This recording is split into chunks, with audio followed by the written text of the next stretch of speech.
AI really has outsmarted us. Google DeepMind has just defeated some of the best human programmers on Earth. And another AI wrote a research paper that passed peer review. But here's the part no one's talking about. These breakthroughs aren't just showing what AI can do, they're showing what humans might stop doing. By the end of this video, you might see that this isn't just about jobs and technology. Let's dive in. I'm Ben, this is Physics or Bust. The International Collegiate Programming Contest, or ICPC, is one of the toughest tests of problem solving on Earth. Teams of elite university students compete to write algorithms that solve complex puzzles under intense time pressures.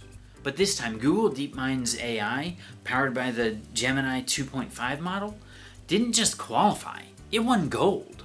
The AI passed 10 of the 12 tasks given it, ranking it second out of 139 of the world's best computer programmers in the collegiate level. It solved problems faster, with cleaner logic, and more efficient code.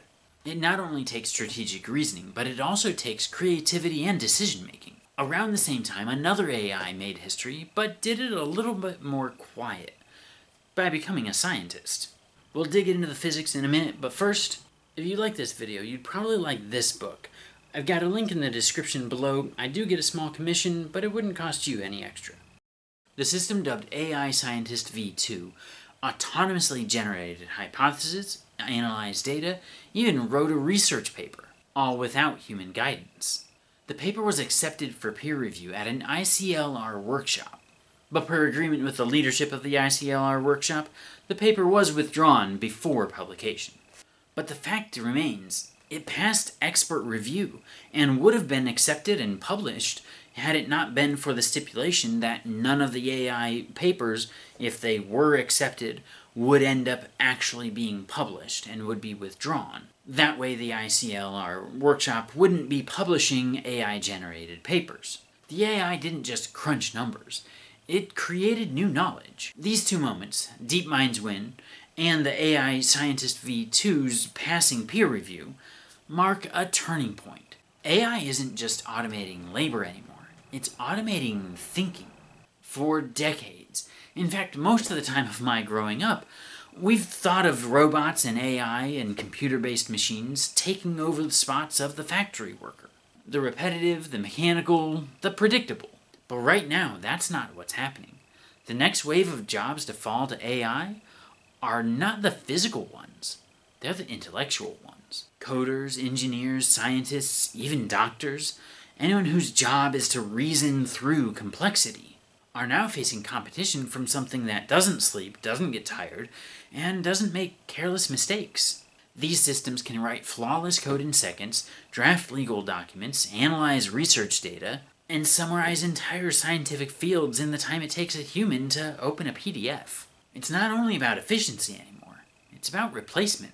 Since AI can outperform human-computer programmers in problem-solving contests, and publish research papers all on its own, we're forced to ask an even bigger question. What happens to the human intellect when it's no longer required? Because the danger isn't just unemployment, the danger is atrophy. If we let AI handle the thinking, we might stop thinking for ourselves. Slowly, the frontier of human knowledge starts moving out of our reach, tucked away inside neural networks that no one really fully understands anymore.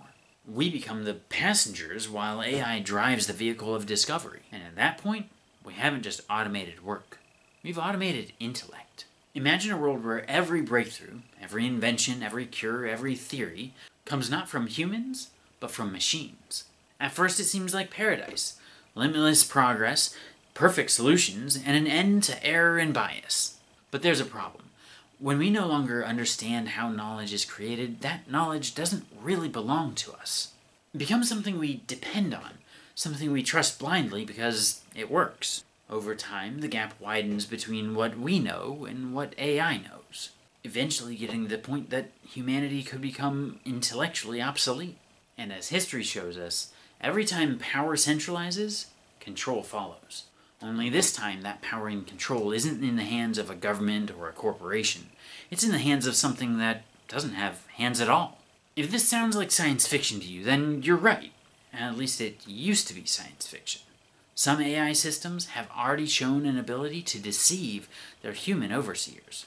Not because they were told to, but because deception was the most efficient path to their goal. And I wouldn't count that as malevolence. I'd just count it as logic without morality.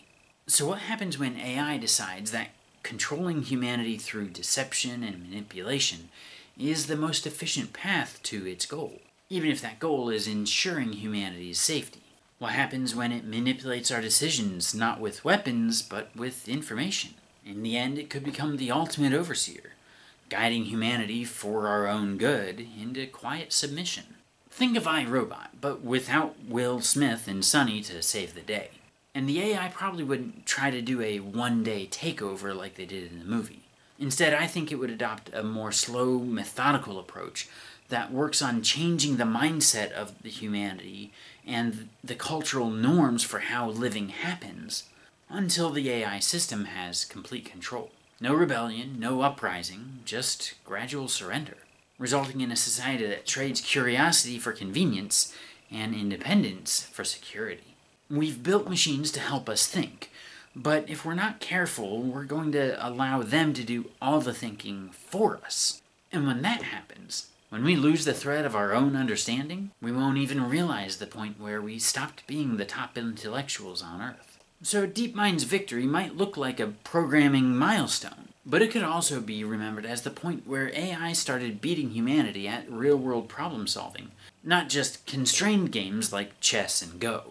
The fact is, humans now have competition when it comes to the ability to problem solve. The machines aren't just learning from us anymore, they're competing with us. And for the first time, they're winning some real-world type problem solving. If you like this dive into AI, remember to like and subscribe, and remember, keep asking questions. I'll see you on the next video. In fact, the best way to support this channel is to click into this video right here. It really helps spread the channel and get this message to more people. I appreciate you guys. I hope you have a great day.